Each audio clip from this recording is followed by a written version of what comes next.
idea that human beings are co-partners with deity in the project of being.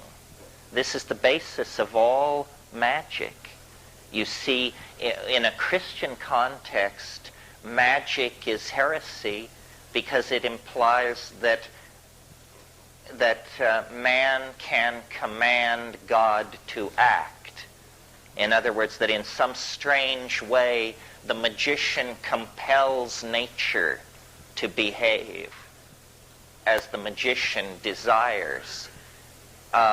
In Hermeticism, it isn't so much put in terms of compel, but the idea is that humanity, human beings, men and women of great spiritual accomplishment are co-partners in the project of being, and that God, as it were, stepped off the stage of creation with it only 90% completed, and the rest is left in the hands of his brother. The Hermetica actually refers to humanity as the brother of God. So it's a completely different attitude toward being human. It's an empowering attitude. With power comes the potential to abuse power, because you're no longer a worm. You remember that image in Jonathan Edwards' sermon, Sinners in the Hands of an Angry God, where he says you're like a worm suspended over an abyss, held there only by the love of a merciful God, implying that if he weren't a merciful God, he'd just let go of your thread and you'd go down the tubes. In the Hermetic magical view, human beings are not tainted by original sin. And no ideology is without the potential of abuse. The Hermetic attitude in the Renaissance was summed up in a single aphorism by the great Renaissance Platonist Marcello Ficino. And what he said was, and I have to, there's no sexism in all of this. You just have to realize these guys were primitive types and they hadn't confronted the political issues we've confronted. So when they say man, they mean humanity.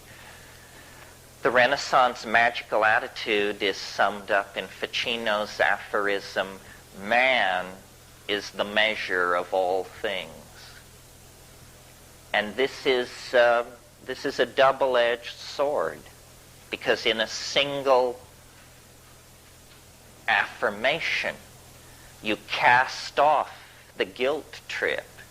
You cast off the view of ourselves as a flawed creature.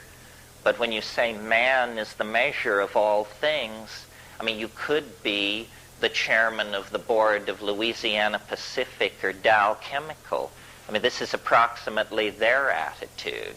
In other words, it ain't rainforests, it's not the life of the earth, it's none of that malarkey. We are to be the measure of all things. So it has to be tempered. We'll probably end up talking a bit here about the pathological expression of the Hermetic position, which is called Faustianism. And Faustianism is where you have unbridled ego, unbridled faith in the intellect, so that you proceed forward without self-doubt. If you haven't read Faust recently, it's a surprising read. First of all, it's very funny. It's hilarious. It's funnier than any of Shakespeare's plays, I think. And the way it ends is the guy dedicates himself to land reclamation and the draining of swamps to build low-cost housing for poor people. People don't know this. They're caught up in the images of the center of the story where, magical power is running rampant. But Faust's final conclusion is that he should do some good work for the least of society and give up these Promethean and titanic dreams of the mastery of power. Well, a little bit of history about this Hermetic ideal. It's an interesting story in the light of our discussion of time yesterday. Western civilization, in a way, can be thought of as an accumulated series of misunderstandings.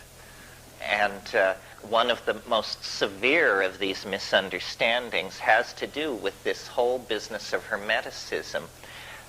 The Renaissance really believed that Hermes Trismegistus was a great teacher of antiquity who preceded Moses, who was in time older than Moses.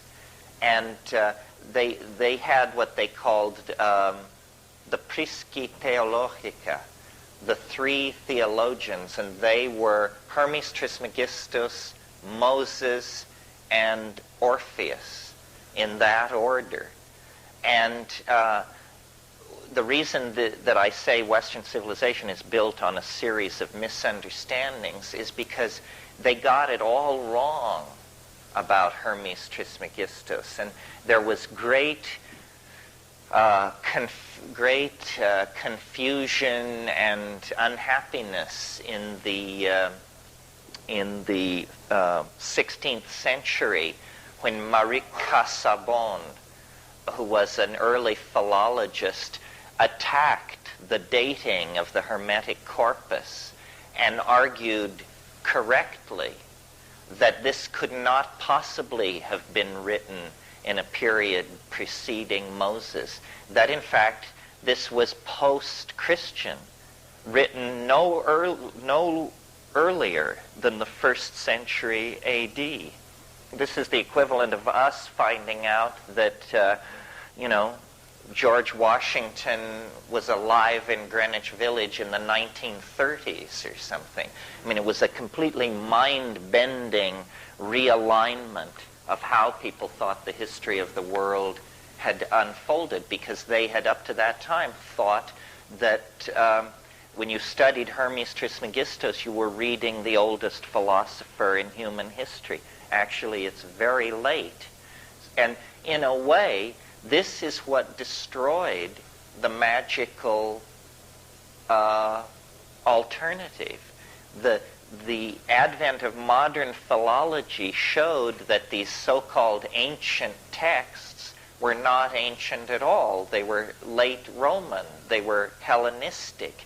And so strongly was imprinted in the Western mind what's called, and we've talked about it here this weekend, what's called the nostalgia for paradise. In other words, the belief that the older it is, the better it is. And Guillaume Battista Vico in La Ciencia Nuova laid the basis for this kind of thinking. It's called classicism in the Renaissance context. So once they found out that the Hermetic corpus had been written in late Roman times, it was like it was finished. And science was able to use the confusion in the magical community at that point to force its own agenda very strongly.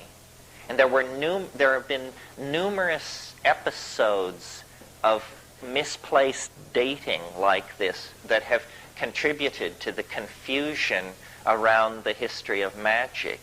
For example, and I hope this doesn't bring somebody rising out of their chair in an air-clawing rave, but Rosicrucianism rests on a whole bunch of phony dates because they want to tell you that somebody named Christian Rosencrantz wrote a book called The Chemical Wedding and sealed it up in a time capsule in the 12th century, and that it was then dug up in the 15th